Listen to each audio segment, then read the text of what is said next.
एक गांव था जहां एक बार भारी बारिश से सब कुछ बह गया और उसमें एक छोटा बच्चा भी बह गया। वह एक तालाब में जाकर रुक जाता है और वहां पर बंदर बच्चे को देख लेता है और उसको वहां से बचा लेकर उसके गांव में देकर आता है। कुछ दिन बाद बंदर बीमार हो जाता है और वो मरने की स्थिति में था।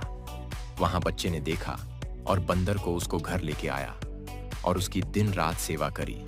कुछ दिन बाद बंदर ठीक हो गया और बोला, उस दिन मैं तुम्हारी मदद ना करता तो आज मैं यहां नहीं होता दोस्तों। इसलिए सबको मदद करनी चाहिए। इसलिए एक लाइक और एक सब्सक्राइब कर